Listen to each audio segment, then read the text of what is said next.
Kamu ketemu ke Ramai Duman.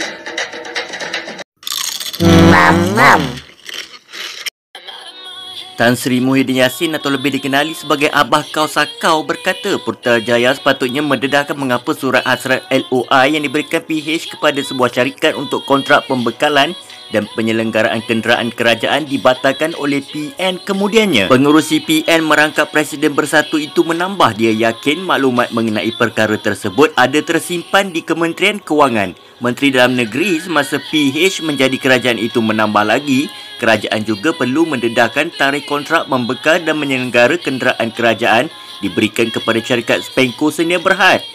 Janganlah nak buat pertuduhan melulu terhadap Abah. Sebagai Perdana Menteri antara Mac 2020 hingga Ogos 2021, Abah tidak terlibat dalam sebarang pemberian kontrak kerajaan yang diuruskan oleh Kementerian Kewangan. Jangan samakan kedudukan Abah dengan Perdana Menteri ke-10 yang juga merupakan Menteri Kewangan. Abah tahu kedudukan Abah. Abah duduk atas riba anti nikah Ji Suyi ke? Hai, adik ni menyibuk aja. Pergi menjauh. Begitu kata beliau dalam satu kenyataan yang telah disiarkan. Pihak berkuasa kini sedang menyiasat syarikat berkenaan yang diberikan kontrak untuk membekal serta menyelenggara kenderaan kerajaan sejak awal 1990-an. Ia ditubuhkan pada 1988. Syarikat itu telah diberikan konsensi selama 25 tahun mulai 1 Januari 1994 untuk mengatur, membekal dan memajakkan kenderaan kerajaan dengan peruntukan penyelenggaraan yang khas.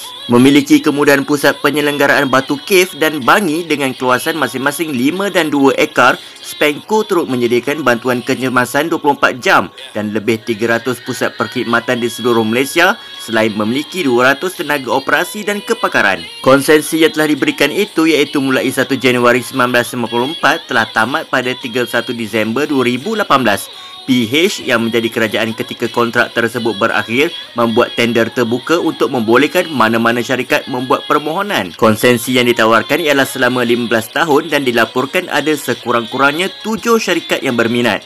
Ketika itu Berjaya Group berjaya membentuk konsortium dengan syarikat Nazar Corp Holding Senia Berhad untuk bersama-sama membida kontrak yang ditawarkan. Bagaimanapun pada Julai tahun lalu syarikat terbabit menyaman kerajaan kerana mendakwa LOI yang dikeluarkan Putrajaya telah ditamatkan. Pengasas Berjaya, Vincent Tan mendakwa LOI terbabit dibatalkan 3 bulan selepas Muhyiddin dilantik sebagai Perdana Menteri menggantikan Tun Mahathir Mohamad. Vincent Tan turut mendakwa kerajaan memberikan kembali kontrak tersebut kepada Spenco walaupun mengemukakan bidaan 700 juta ringgit lebih tinggi berbanding konsortiumnya. Pada 5 Februari lalu pula, Perdana Menteri Anwar Ibrahim menganggap kontrak yang dianugerahkan kepada Spenco sebagai merugikan negara dan berjanji untuk mengambil tindakan jika wujud sebarang salah laku. Suruhanjaya Pencegahan Rasuah Malaysia SPRM sudah memulakan siasatan ke atas syarikat berkenaan dan memanggil beberapa tokoh berprofil tinggi untuk membantu mereka. Menurut Abah Sakau Muhyiddin, ia menafikan sekeras-kerasnya dakwaan terbabit dalam sebarang salah laku terkait pemberian kontrak kerajaan kepada Spenco. Kata ahli Parlimen Paguh itu lagi, sehingga kini tomahan jahat itu tersebar melalui media massa dan media sosial namun tanpa butiran yang lengkap untuk menunjukkan bagaimana dia terbabit serta apakah salah laku yang telah didakwa.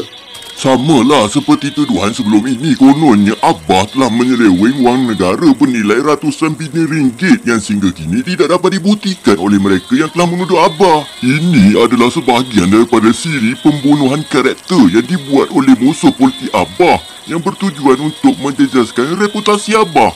Kata beliau begitu dalam kenyataannya sebelum ini. Abah Sakau Muhyiddin turut berkata dia dilepas dan dibebaskan oleh Mahkamah Tinggi Kuala Lumpur atas tuduhan berkenaan dan berharap Mahkamah Rayuan akan memihak kepadanya apabila rayuan tersebut didengar pada 28 dan 29 Februari ini.